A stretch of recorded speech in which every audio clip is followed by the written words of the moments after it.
Hey everyone, how are you? This is Shanvi and I welcome you to all in concept classes.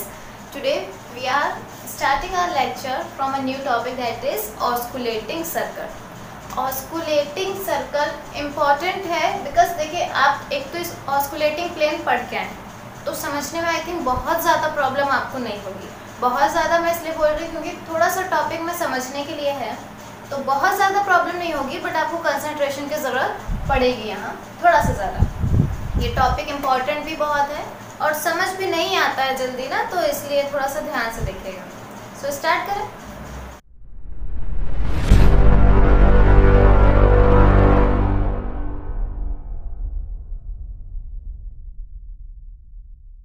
देखिए पहले तो हमें पता होना चाहिए कि जो ऑस्कुलेटिंग सर्कल है ये है क्या, या फिर हम इसे ड्रॉ कैसे करेंगे.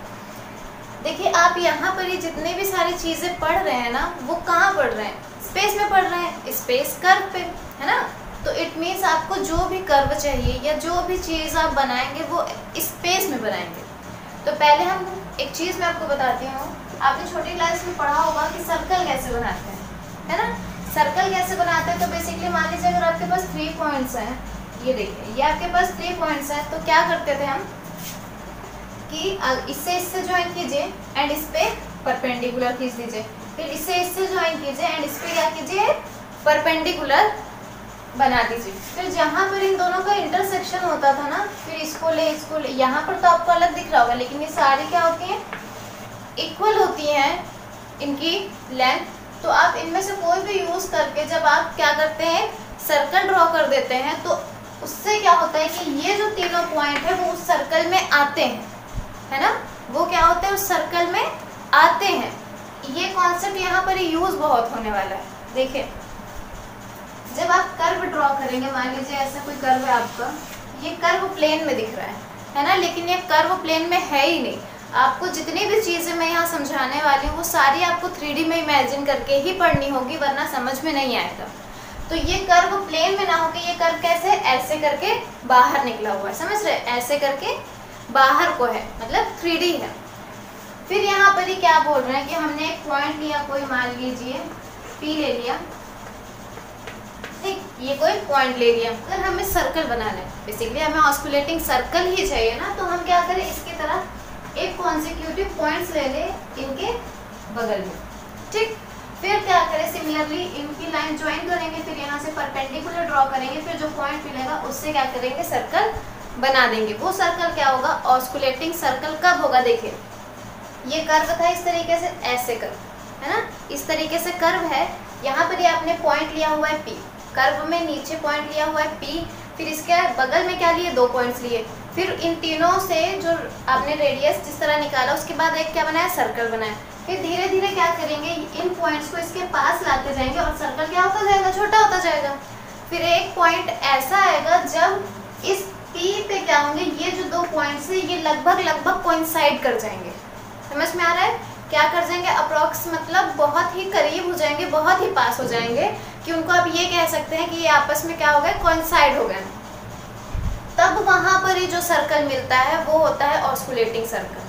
क्या होता है वो, ऑस्कुलेटिंग सर्कल. और वो ऑस्कुलेटिंग सर्कल लाई कहाँ करता है, ऑस्कुलेटिंग प्लेन में. जैसे ये बनाया ना मैंने, तो जो ऑस्कुलेटिंग सर्कल लाई करेगा ऐसे, वो कहाँ लाई करेगा, ऑस्कुलेटिंग प्लेन में करेगा. समझ में आ रहा है, ऑस्कुलेटिंग प्लेन में करेगा. क्यों, क्योंकि ऑस्कुलेटिंग प्लेन भी 3 पॉइंट ऑफ कांटेक्ट रखता है कर्व के साथ. इसने भी क्या रखा हुआ है, 3 point of contact with curve. यहाँ एक बात बहुत इंटरेस्टिंग समझने वाली होती है और आपको यहाँ पर ये क्वेश्चन पूछना भी चाहिए. क्या, देखिए ये जो बनाया है मैंने, ये कर्व ये 3D में बनाया हुआ है ना, ये कर्व मैंने 3D में बनाया हुआ है. तो जो ये प्लेन होगा, मान लीजिए ये जो कर्व है वो इधर से ऐसे आ रहा है ना, इधर से ऐसे करके कर्व आ रहा है. तो बेसिकली जो प्लेन काटेगा वो भी तो ऐसे ही आएगा, जो कि क्या होगा, ये प्लेन है तो 2D में, ये प्लेन 2D में बनते हैं नो डाउट, लेकिन जब ये प्लेन ऐसे करके आ रहा है तो ये 3D में कट कर रहा है. 3D में ही तो आ रहा है, मतलब इसके अंदर जो कोऑर्डिनेट्स होंगे उसकी x की भी वैल्यू होगी, y की भी वैल्यू होगी और z की भी वैल्यू होगी. जैसे मान लीजिए ये क्या है आपके पास, x एक्सिस, ये y एक्सिस एंड ये z एक्सिस है. ठीक, इससे जब आप कोई पोजीशन वेक्टर निकालते हैं किसी पॉइंट P का, जो कि क्या होता है यहाँ पर ही बाहर होता है, क्या होता है वो यहाँ पर ही बाहर होता है, मान लीजिए ऐसे, ये है ऐसे बाहर ना 3D में, तो इस P के लिए आपके कोऑर्डिनेट्स क्या होते हैं, x y z, यही तीनों होते हैं, x y z। समझ में आ रहा है? अब ध्यान से सुने, इसी से इक्वेशन बनाते हैं। इसका मतलब क्या हुआ कि ये पॉइंट के पास x y z तीनों ही है, वैसे ही सिमिलरली ये जो ऐसे कर्व जा रहा है, जब ये क्या होगा, प्लेन तीनों से पास हो रहा है ना। देखिए अगर आप बात करें तो ये सिर्फ क्या एक पॉइंट है, एक पॉइंट है या सिर्फ एक लाइन है, तो एक लाइन के लिए x और y चाहिए, लेकिन इसके पास क्या x y z तीनों है वेक्टर के फॉर्म में। सिमिलरली जब प्लेन यहाँ से गुजरेगा उसके पास भी x y z तीनों होंगे। समझ में आ रहा है? x y z तीनों होंगे। और एक चीज जो और आपको ध्यान से सुननी चाहिए वो क्या होगी, देखिए जब x y z तीनों होंगे, देखिए जब हमारे पास x और y होता है तो अगर हमें सर्कल की इक्वेशन लिखनी हो तो x माइनस x1 y1 जब होता है प्लस y माइनस y1 और ये रेडियस का स्क्वायर, ऐसे लिखते हैं हम सर्कल की इक्वेशन। अभी हमारे पास 3 पॉइंट हो गए हैं x y z सर्कल पे। अब ये कैसे हो गया, सर्कल पे हमारे पास 3 पॉइंट कैसे आ गए, सुनिए। जब हमें क्या हुआ, प्लेन पे x y z, यहाँ पर ही जब ये 3 मिलेंगे ना, ये जो 3 मिलेंगे ये सर्कल नहीं बनाते हैं, ये सर्कल नहीं बनाते हैं। क्यों? ध्यान सुनिए, ये जो कर्व है ये खुद क्या है, स्पेस कर्व है या फिर 3D कर्व है, तो ये बेसिकली बनाता क्या है, यहाँ पर 3 पॉइंट कॉन्टैक्ट रखे स्फेयर। क्या बनाता है, स्फेयर बनाता है, क्योंकि इसके पास क्या x y z तीनों कोऑर्डिनेट्स हो जाते हैं, है ना। जब इसके पास x y z तीनों कोऑर्डिनेट्स आ गए हैं तो ये क्या बना लेता है, स्फेयर बना लेता है। ठीक, स्फेयर बना लेता है, लेकिन हमें चाहिए क्या, सर्कल चाहिए। अब देखिए यहाँ पर आपको दिख रहा होगा कि इस स्फेयर ने इस कर्व के साथ 3 पॉइंट ऑफ कांटेक्ट रखा है ना। यहाँ पर जो मैंने 3 पॉइंट लिए थे, ये क्या रखा हुआ है, इसने 3 पॉइंट ऑफ कांटेक्ट रखा हुआ है। अगर आपको ये 3 पॉइंट ऑफ कांटेक्ट समझ में नहीं आ रहा तो इसका लेक्चर भी मैं ले चुकी हूँ, वो आप देख सकते हैं। जब ये जो है स्फेयर आपका, उसने कर्व के साथ 3 पॉइंट ऑफ कांटेक्ट रखा हुआ है, तो हम इस पे सर्कल बनाने के लिए क्या करेंगे, एक प्लेन लाएंगे या फिर जो प्लेन ऑस्कुलेटिंग प्लेन, वो क्या करेगा, इस स्फेयर को कट करेगा। वो क्या करेगा, इस स्फेयर को कट करेगा। जब वो इस स्फेयर को कट करेगा तो जो यहाँ पर से बेस निकलेगा वो सर्कल निकलेगा। समझ में आ रहा है? देखिए इसने पॉइंट ऑफ कांटेक्ट तो स्फेयर ने रखा क्योंकि इसके पास x y z तीनों कोऑर्डिनेट्स आ गए, because it is a 3D figure. तो 3D है तो हमें अगर सर्कल चाहिए, और ऑस्कुलेटिंग सर्कल बनता है किसी पे है, तो वो बनता है ऑस्कुलेटिंग प्लेन पे। तो ऑस्कुलेटिंग प्लेन पे है तो ऑस्कुलेटिंग प्लेन क्या कर रहा है, स्फेयर को कट कर रहा है। जब वो स्फेयर को कट कर रहा है तो यहाँ जो मिल रहा है वो मिल रहा है आपको सर्कल। समझ में आया? ऑस्कुलेटिंग सर्कल मिल रहा है। अब आपको दिख भी रहा होगा कि ये जो पॉइंट है ये प्लेन में भी आएगा। अब आपको लग रहा होगा कि ये प्लेन की तो लाइन पे, नो, ये जैसे प्लेन है, ये स्फेयर था पूरा इस तरीके से गोल, ठीक। जब इसको बीच से प्लेन ने काटा तो आधा स्फेयर यहाँ रह गया है, आधा स्फेयर नीचे रह गया। बहुत ही पतला प्लेन है ये, बहुत ही एकदम डिफ्रेंशिएशन में पढ़ते हैं ना ये सब चीज़ें, तो ये बहुत सारी छोटी छोटी और पतली पतली होती हैं। तो ये बहुत ही थिन है एंड इसके ऊपर क्या है, कर्व है, एंड इसके नीचे क्या है, सॉरी स्फेयर का पार्ट है, और नीचे क्या है, स्फेयर का पार्ट है। तो क्या कह रहे हैं कि ये जो स्फेयर का सेंटर था वो अब इस प्लेन में भी आ जाएगा, ठीक। इस प्लेन का सेंटर बन जाएगा वो स्फेयर का सेंटर, मतलब स्फेयर में भी वो सेंटर होगा, प्लेन में भी वो सेंटर होगा, और अब इस सर्कल में जो कि डिवाइड होने के बाद बना है, जो कि काटने के बाद बना है स्फेयर को, उसमें भी वो सेंटर होगा। समझ में आया? क्लियर हो रहा है? देखिए ये जब इसने इसके साथ क्या रख लिया, 3 पॉइंट ऑफ कांटेक्ट। बेसिकली हमने सीखा क्या था कि यहाँ सर्कल बनता है। अगर हमने इसे 2D लिया होता ना तो यहाँ पर ही सर्कल ही बनता, लेकिन ये क्या है, 3D में है। तो जब ये 3 पॉइंट ऑफ कांटेक्ट, मान लीजिए एक इधर है, एक इधर है और एक इधर है, तो जब इनसे मिला के एक जब सर्कल बनाया जाएगा तो वो सर्कल नहीं, वो स्फेयर बनेगा, ठीक। उस स्फेयर बनेगा हमारे पास क्या है, हमें चाहिए ऑस्कुलेटिंग प्लेन और सर्कल। तो ऑस्कुलेटिंग सर्कल बनता है ऑस्कुलेटिंग प्लेन पे। तो जब ऑस्कुलेटिंग प्लेन इस सरफेस को कट करेगा, ऑस्कुलेटिंग प्लेन यहाँ पर तो बनेगा ही क्योंकि सरफेस पे टेंजेंट भी होगी, नॉर्मल, प्रिंसिपल नॉर्मल सब होंगी। तो इस पे क्या होगा, ऑस्कुलेटिंग प्लेन बनेगा क्योंकि इसमें 3 पॉइंट ऑफ कांटेक्ट भी है।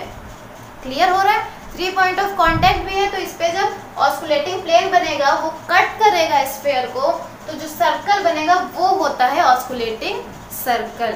समझ में आया? थोड़ा सा और समझाती हूँ मैं आपको, थोड़ा सा ध्यान से देखिएगा।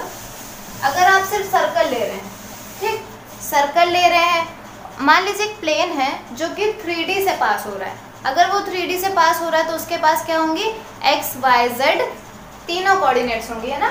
तो अगर हम इक्वेशन लिखना चाहें जैसे सर्कल के लिखते हैं तो क्या लिखेंगे, अभी आप ना मान लीजिए कि जो वो सर्कल है या स्फीयर, उसका सेंटर क्या है। देखिए ये जो सेंटर है वो क्या होगा, स्फीयर में भी होगा, वही सेंटर सर्कल में भी होगा और वही पॉइंट प्लेन में भी होगा, ठीक। और जो P पॉइंट मैंने एज्यूम किया था वो भी क्या होगा, तीनों में ही होगा। समझ में आ रहा है? तो सेंटर को मान लेते हैं हम C, ठीक। और क्या बचा, रेडियस, रेडियस को मान लेते हैं हम R, ठीक। हमें क्या फाइंड करना है, देखिए किसी भी सर्कल को फाइंड करने के लिए या उसकी इक्वेशन फाइंड करने के लिए हमें सेंटर और रेडियस पता है तो हमें सब कुछ पता है। यही होता है ना, हमें सेंटर पता होना चाहिए, हमें रेडियस पता होना चाहिए, उससे हम सब निकाल लेते हैं। तो हमें आज करना भी यही है, हमें सेंटर और रेडियस ही फाइंड करना है। क्लियर? चलिए स्टार्ट करते हैं। देखिए मैंने भी क्या बताया, जब वो प्लेन पास हुआ उसके पास एक्स वाई जेड तीनों हो जाएंगे, है ना। जब उसके पास तीनों हो जाएंगे, अब जो है वो सर्कल का सेंटर सिर्फ एक्स वाई कोऑर्डिनेट पे डिपेंड नहीं कर रहा है, अब एक्स वाई एंड जेड तीनों पे डिपेंड करेगा। क्यों? क्योंकि वो एक 3D में था स्फीयर जिसको हमने सेंटर से कट किया, तो वो जो एक्स वाई जेड का कोऑर्डिनेट था वो अब सर्कल में भी आ गया है, ठीक। क्लियर? अब ध्यान से सुनिए, सेंटर के लिए हम देखिए क्या करते हैं, पहले इक्वेशन लिखते हैं, x माइनस C1 का स्क्वायर प्लस, देखिए हाँ ये जो था ना आपके पास, मान लीजिए ये सर्कल था जो मिला हमें कट करने के बाद, ये C1 तो अब सेंटर यहाँ भी आ जाएगा और यहाँ पर ही क्या था, वो कर्व था जिसपे हमने PXI लिया था, जिसने क्या किया था, 3 पॉइंट ऑफ कांटेक्ट रखा था। समझ में आ रहा है?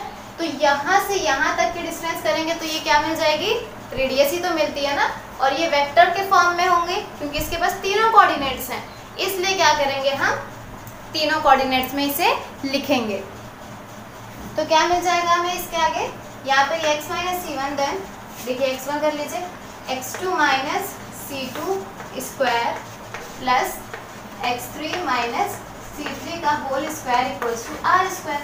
R हमने यहाँ x की जगह इसलिए भी नहीं लिया क्योंकि R तो रेडियस में ले लिया था, इसलिए आप यहाँ पर R लिखेंगे तो कंफ्यूजन होगा बस। ये C का मैंने C1 C2 C3 क्यों लिखा, क्योंकि ये क्या है, 3D में है, तो इसके पास x का कोऑर्डिनेट भी होगा, इसका y का कोऑर्डिनेट भी होगा और z का कोऑर्डिनेट भी होगा। सिमिलरली इसके पास भी क्या होंगे, x y z तीनों के कोऑर्डिनेट्स होंगे। तो ये निकाल ली हमने इक्वेशन। अब देखिए जो ये इक्वेशन है ये सर्कल की नहीं है, सर्कल की नहीं है, किसकी इक्वेशन है, स्फीयर की इक्वेशन है। पहले हमने यही सीखा है ना कि जो हमारा कर्व है उससे जो 3 पॉइंट ऑफ कांटेक्ट से जो भी फिगर बन रहा है वो सर्कल ना होके क्या है, स्फीयर है। तो बेसिकली हो क्या रहा है, यहाँ पर ही स्फीयर की इक्वेशन है, स्फीयर की इक्वेशन है। अब देखिए स्फीयर ही क्या कर रहा है, कर्व के साथ 3 पॉइंट ऑफ कांटेक्ट रख रहा है। पहले तो यही इनिशियल स्टेज क्या है कि कर्व ने स्फीयर के साथ ही क्या किया हुआ है, 3 पॉइंट ऑफ कांटेक्ट रखा है, मतलब कि इंटरसेक्ट हो रहे हैं दोनों।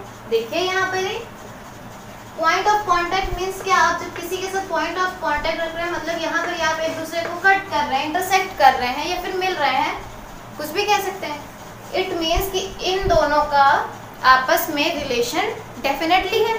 अगर आप कर्व की इक्वेशन लिखें, देखिए x के टर्म्स में लिख रहे हैं ना, आप r को यहाँ पर ही सबको x से रिप्लेस कर देंगे क्योंकि r ऑलरेडी रेडियस है। तो अगर हम इसे लिखना चाहें, देखिए इसे पहले शॉर्ट फॉर्म में लिख देते हैं।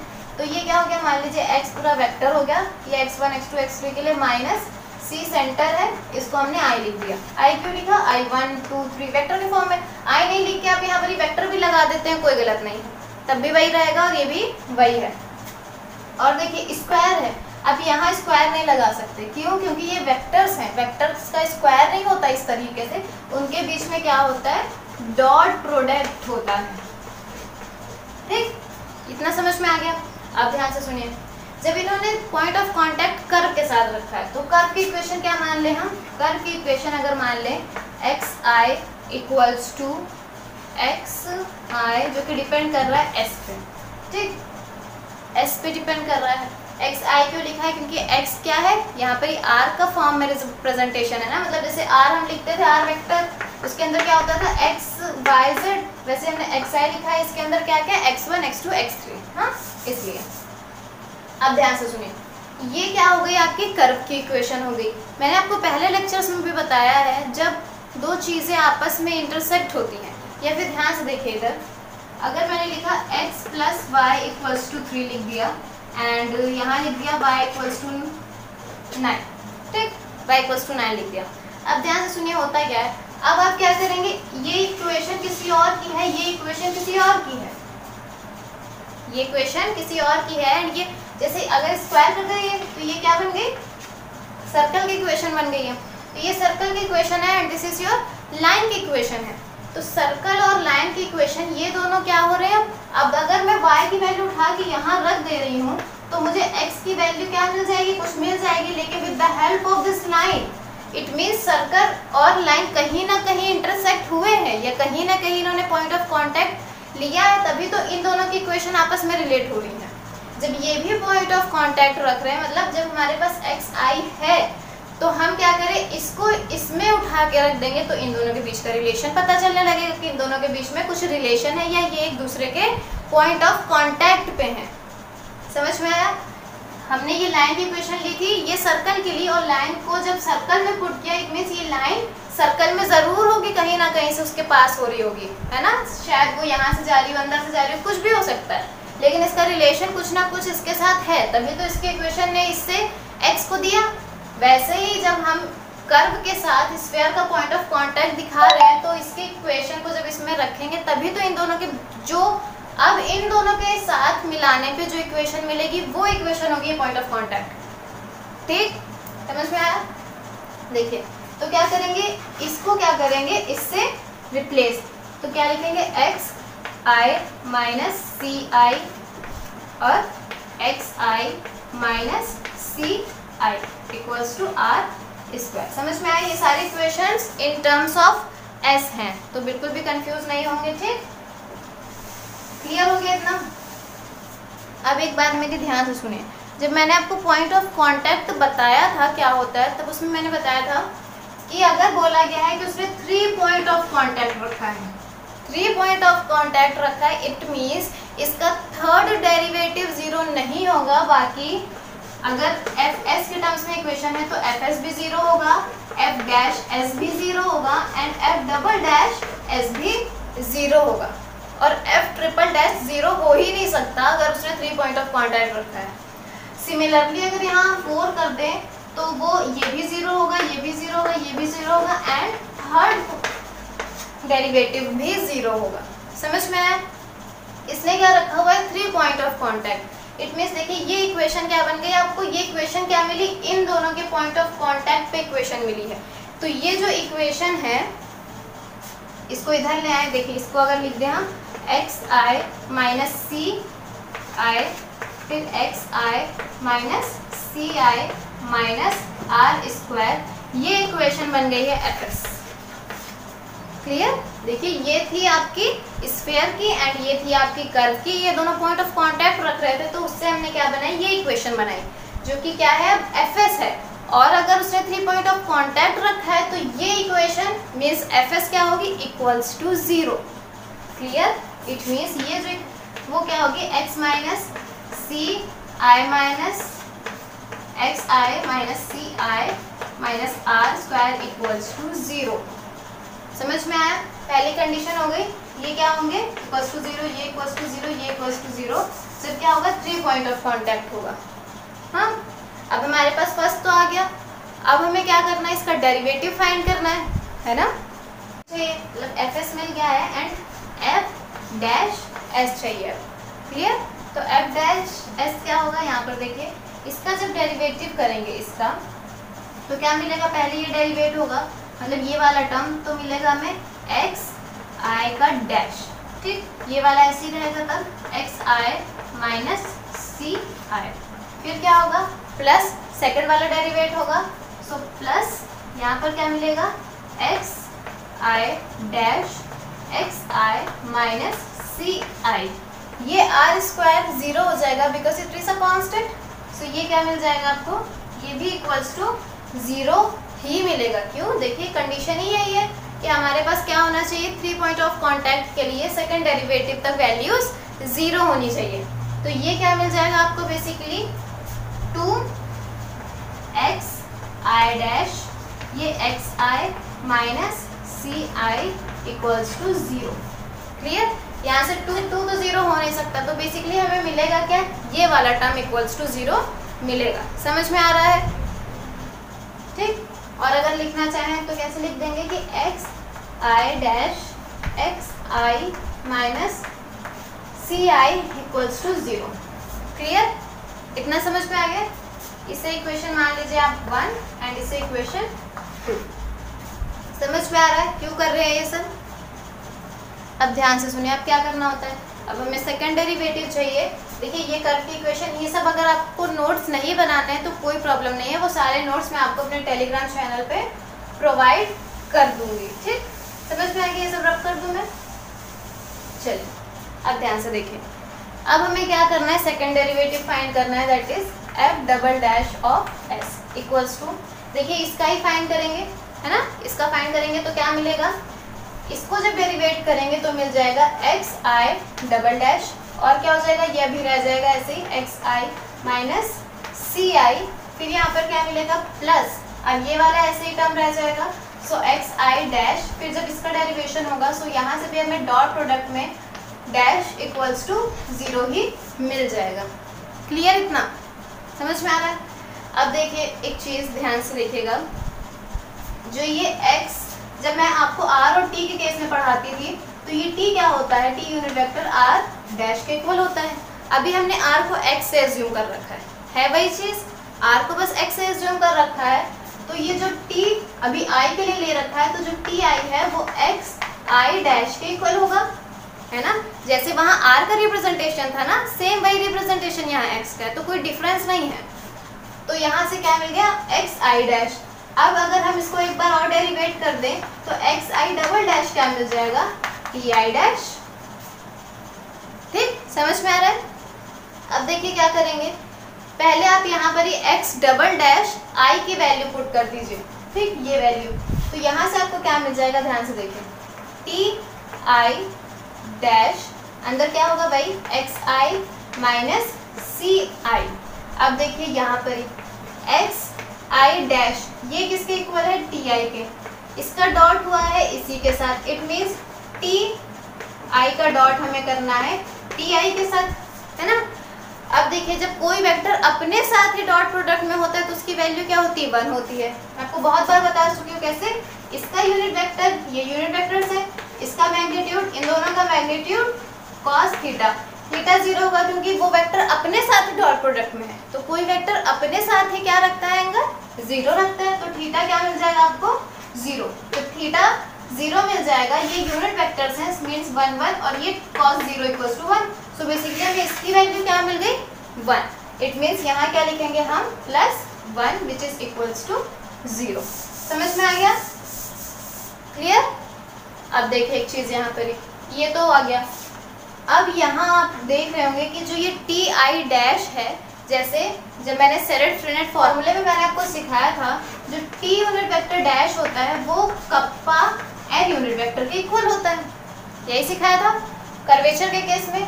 फिर अगर यहाँ पर आई लगा हुआ है तो यहाँ आई लगा दीजिए, इट मीन्स आई यहाँ भी लग जाएगा, तो हम इसकी वैल्यू पे ये वाली वैल्यू पुट कर सकते हैं, इट मीन्स यहाँ पर ही हम क्या रख देंगे, ये वाली वैल्यू। क्लियर, तो यहाँ पर ही क्या रख देंगे हम, kappa N unit vector I, फिर यहाँ पर ही X I minus C I equals to, ये -1 उधर भेज दीजिए, ठीक। फिर अब देखिए ये कप्पा को क्या कर सकते हैं, इधर डिवाइड होने के लिए भेज सकते हैं, तो ये कप्पा यहाँ से जाके क्या हो जाएगा, यहाँ चला जाएगा। क्लियर, इतना समझ में आया। अब ध्यान से सुनिए, ये कर्वेचर है, जब हम कर्वेचर का रेसिप्रोकल कर देते हैं तो हमें क्या मिलता है, कर्वेचर का जब हम रेसिप्रोकल कर देते हैं तो हमें क्या मिलता है, रेडियस मिलता है। कर्वेचर का रेसिप्रोकल रेडियस देता है, कर्वेचर का रेडियस ऑफ कर्वेचर उससे डिनोट किया जाता है। मतलब इसकी वैल्यू जो है, माइनस को अगर हटा दें हम, जो इसकी वैल्यू होती है इसको क्या किया जाता है, रो से डिनोट किया जाता है, और माइनस लगा है सो ये माइनस। इट मीन्स इसकी वैल्यू क्या आ गई आपकी, minus rho, that is minus radius of curvature. Clear इतना? कोई डाउट नहीं अभी तक? अब ध्यान से सुनिए, ये जो इक्वेशन नंबर 2 ली हुई थी मैंने, इस 2 में भी देखिए आपको एक चीज दिख रही होगी, जो ये एक्स आई डैश है ये यहाँ पर से इक्वल है टी आई के, है ना, ये भी क्या है, टी आई के इक्वल है। इट मीन्स इक्वेशन 2 मतलब अगर हम एफ डैश एस को रिप्लेस, एस में इसमें रिप्लेस कर दे इस वैल्यू को टी आई से, और ये क्या बन जाएगी, x I minus C I equals to 0। Clear? समझ में आ रहा है? ये मान लिया था हमने equation 1, this is 2 and this is 3 मान लीजिए, और ये क्या हो गई आपकी 4th वन। क्लियर? समझ में आ रहा है? ये सब चल कहाँ रहा है, ये एक्स आई सी आई ये सब यहाँ चल रहा है, टेंजेंट इसी पे बनी हुई है टी। अब यहाँ से आप बहुत ही इंपॉर्टेंट चीज़ देखिए, इसे भी देखिए और इसे भी देखिए।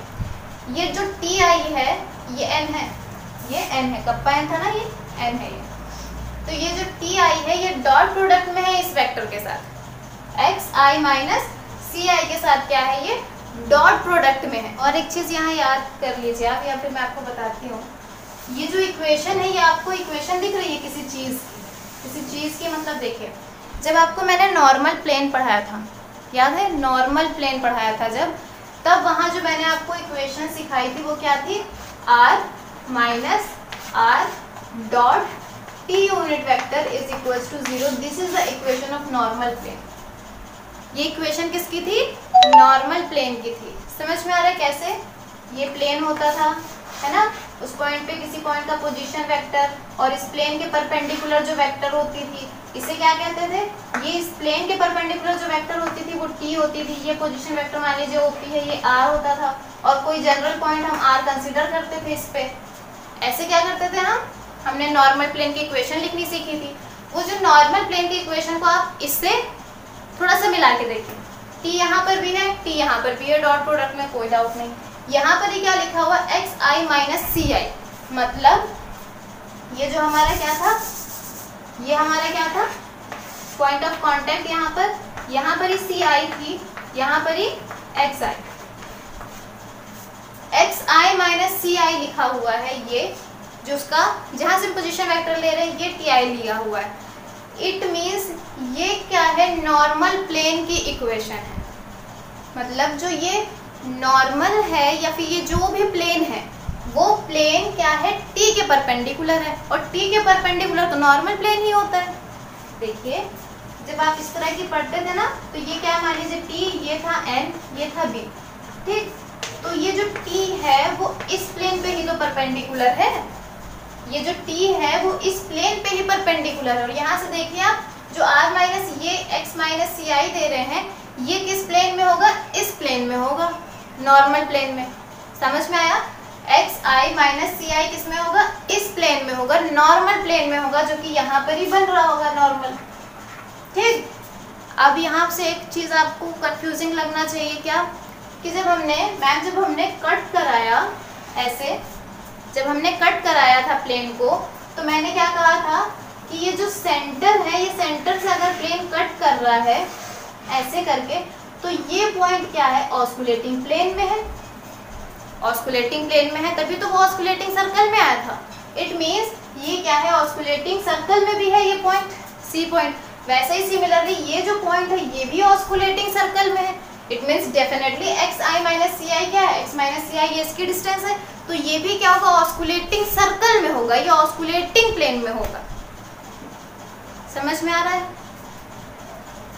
अगर ये वाली जो टी आई है, अगर ये टी आई है, तो ये x माइनस सी आई कहाँ होगा, एक्स आई माइनस सी आई इसके अंदर होगा।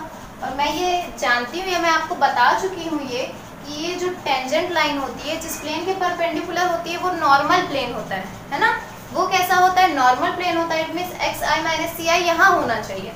सिमिलरली अभी अभी मैंने जब आपको ऑस्कुलेटिंग प्लेन पढ़ाया तब ये बताया कि जो ऑस्कुलेटिंग प्लेन इसको कट कर रही है वो स्फीयर का सी पॉइंट अपने में ले रही है, ठीक। और जिस पॉइंट पे हमें सारी चीजें निकालनी है या जिस पॉइंट पे हमें ऑस्कुलेटिंग सर्कल निकालना है वो तो ऑस्कुलेटिंग सर्कल में होगा ही। तो ये भी पॉइंट ऑस्कुलेटिंग सर्कल में है, ये भी पॉइंट ऑस्कुलेटिंग सर्कल में है, तो xi माइनस ci भी तो ऑस्कुलेटिंग सर्कल में होगा, ये ऑस्कुलेटिंग प्लेन में होगा। समझ में आ रहा है? इट मीन्स ये क्या है, नॉर्मल प्लेन में भी है और ये क्या है, ऑस्कुलेटिंग प्लेन में भी है।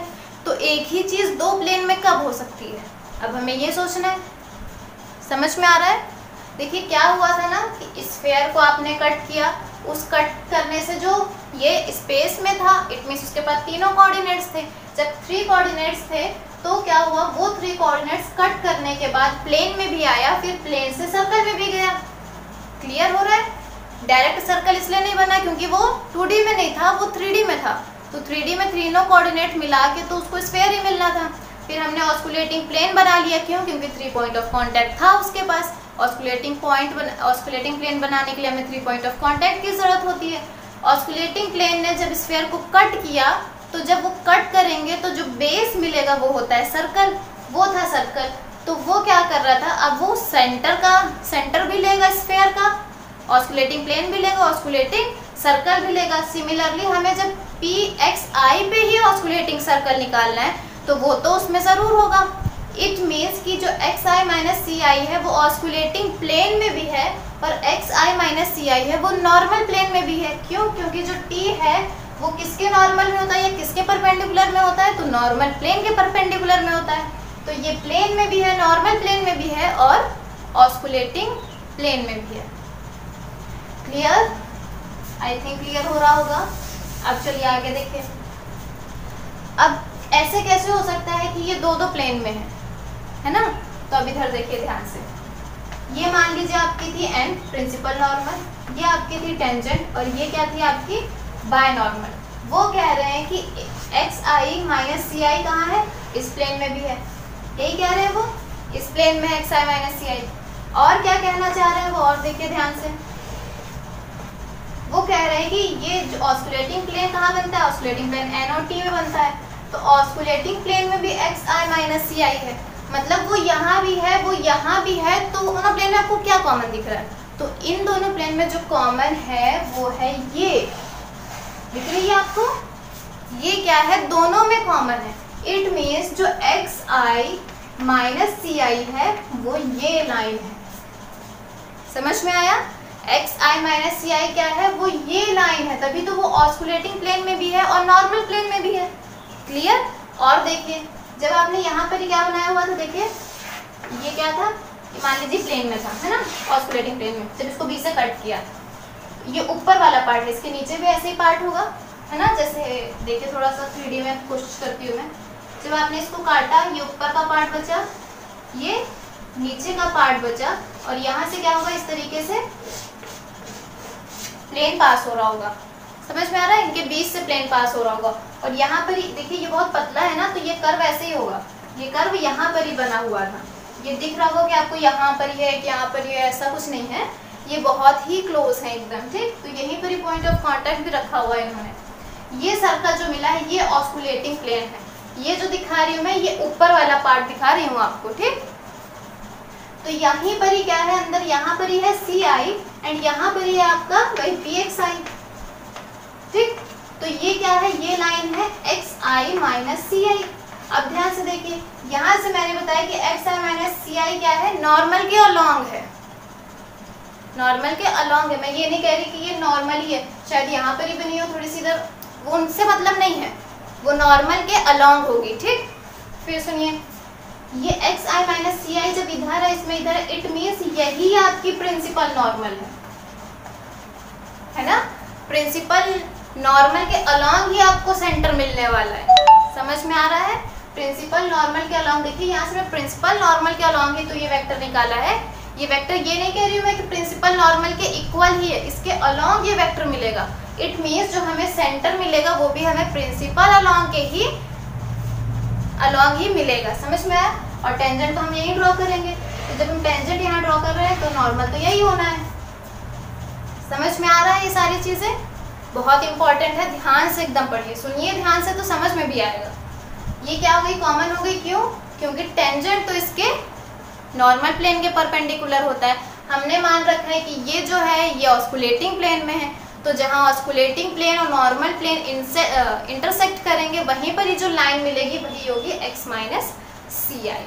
क्लियर, इतना समझ में आ गया? थोड़ा सा भी डाउट हो तो एक बार रिवाइंड कर लीजिए। चलिए, ये मिल गया हमें। अब हमें क्या करना है, देखिए इट मीन्स जो ये टी आई थिंक ये था x I minus C I, यहाँ भी X I minus C I F dash X. यहाँ पर ये दोनों क्या है, जो टी आई है ये क्या होगा, परपेंडिकुलर होंगे किसके, एक्स आई माइनस सी आई के। दैट इज टी आई जो है is perpendicular on normal plane. हाँ, समझ में आया? ये नॉर्मल प्लेन के भी क्या होगा, परपेंडिकुलर होगा। और x I minus C I क्या होगा, इज इन ऑस्कुलेटिंग प्लेन। ये क्या होगा, X I minus C i, और क्या होगा, ये क्या होगा, इज इन ऑस्कुलेटिंग प्लेन। समझ में आ गया? ये दोनों चीजें समझ में आ गई? क्लियर? देखिए अब हमें इससे क्या कंक्लूड करना है, जो ये एक्स आई माइनस सी आई मिला, चाहे आप यहाँ प्लेन से देख लें इस तरीके के, ये बी था, ये टी था एंड ये एन था, ये क्या है, x I minus C i. और जब आपने इसको इस तरीके से देखा था किसी ये कर, ठीक, ये था सी आई एंड ये था एक्स आई। तो अब देखिए एक चीज़ आप यहाँ पर एक्स आई माइनस सी आई आपके पास क्या है, एक वेक्टर ही है ना, ये क्या मिल गया आपको, वेक्टर ही मिल गया। तो अब क्या करेंगे, हम इस वेक्टर को फाइंड करेंगे कि ये एक्स आई माइनस सी आई है क्या। तो देखिए जब हम आपने जब यूनिट वेक्टर निकालते हैं किसी वेक्टर का, मान लीजिए इसका यूनिट वेक्टर चाहिए हमें, तो क्या वो वेक्टर खुद है ना अपॉन में उसका मैग्नीट्यूड, यही करते हैं। तो अभी हमें क्या चाहिए, हमारे पास वेक्टर क्या है, एक्स आई माइनस सी आई। तो हमें क्या चाहिए, इसी का वेक्टर चाहिए, यही वेक्टर फाइंड करना है। तो देखिए ये क्या है, यूनिट वेक्टर, ये वो खुद वेक्टर और ये उसका मैग्नीट्यूड। इट मीन्स अगर हमें ए वेक्टर निकालना है तो उसका यूनिट वेक्टर, उसके साथ उसका डॉट, उसके मैग्नीट्यूड से, तो मैग्नीट्यूड तो स्केलर हो जाता है तो डॉट की जरूरत नहीं है, ठीक। तो यहाँ से वेक्टर क्या है हमारे पास, x I minus C I, ये वेक्टर है हमारे पास।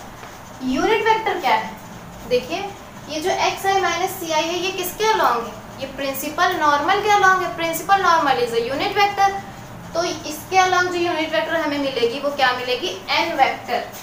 ये क्या होगी, एन वेक्टर। मान लीजिए इसका मैग्नीट्यूड हमें कुछ मिल गया लैम्डा। क्लियर, समझ में आया? एक्स आई माइनस सी आई कैसे मिल गया हमें, वो वेक्टर खुद, उसका मैग्नीट्यूड और उसके यूनिट वेक्टर का मल्टीप्लिकेशन। क्लियर, समझ में आ गया इतना? अब देखिए इस वैल्यू को आप कहाँ रख सकते हैं, इस वैल्यू को उठा के अगर आप यहाँ पर रख दें, ये 4 हो गई थी, इसको 5 मान लीजिए, अगर आप 5th को उठा के यहाँ पर रख दें तो दिख रहा है ना, यहाँ पर से वैल्यू रख सकते हैं ना। ये क्या है, n है, n था ये एन आई, यहाँ भी एन आई ही मिलेगा।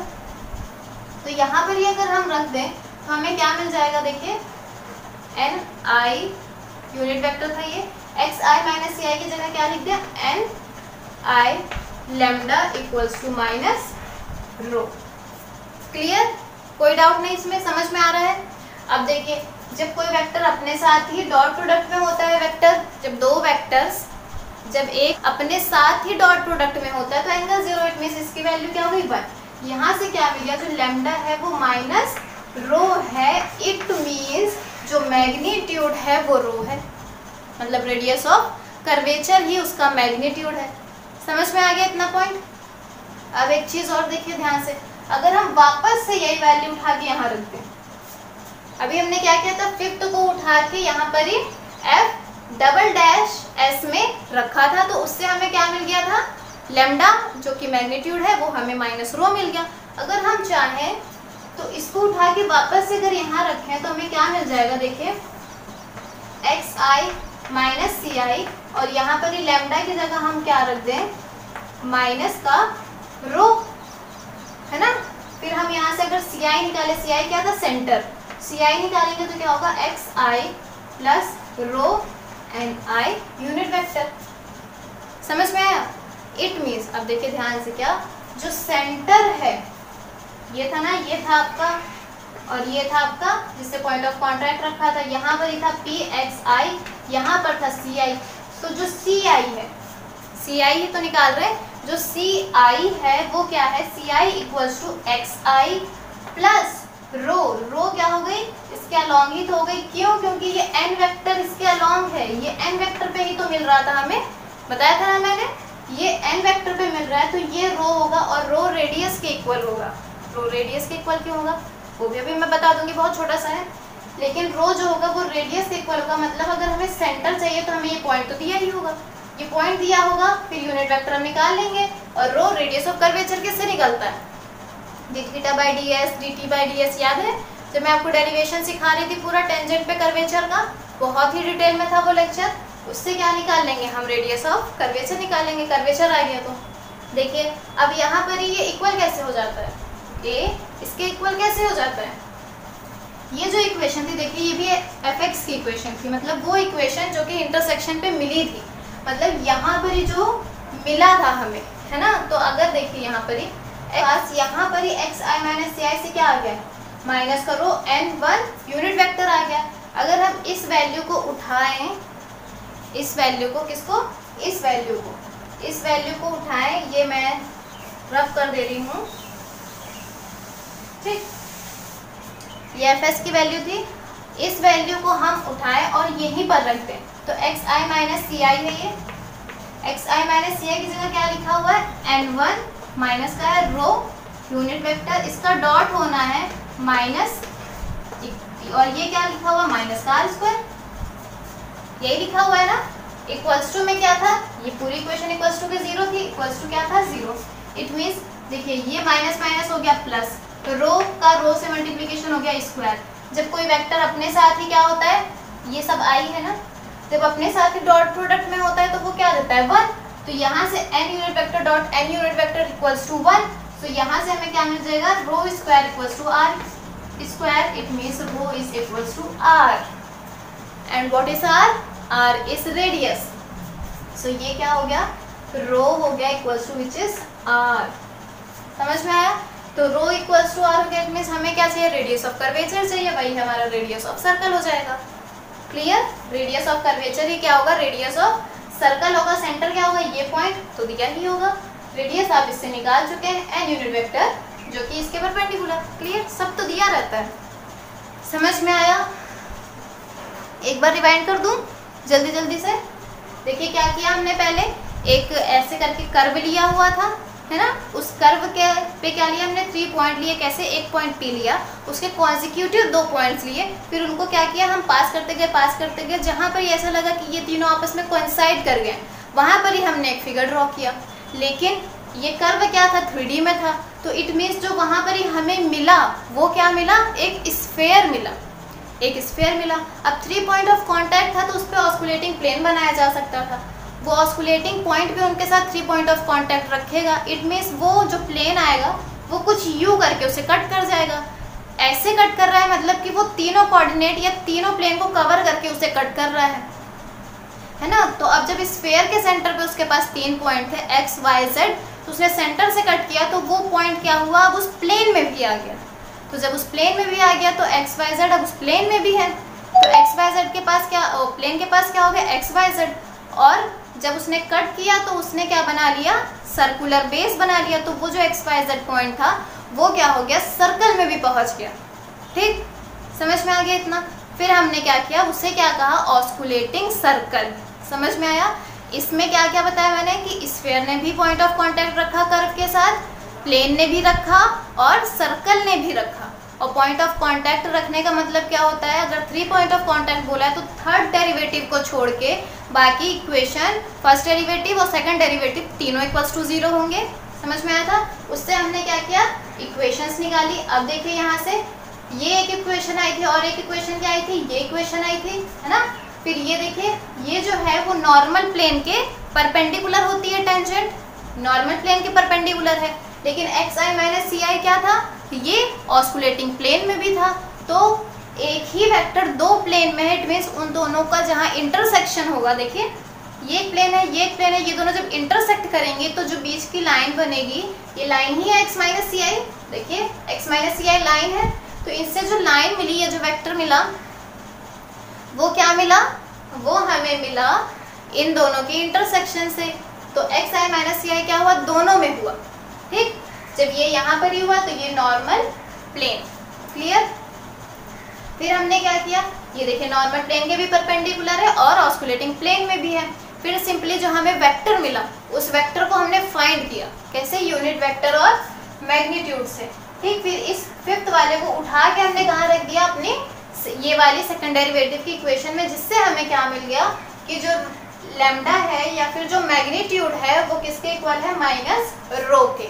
और रो क्या है, रेडियस ऑफ कर्वेचर, ठीक। फिर इसी को वापस उठा के हमने यहाँ रखा तो हमें ये इक्वेशन मिल गई, इससे हमने C1 पॉइंट निकाल लिया या फिर CI।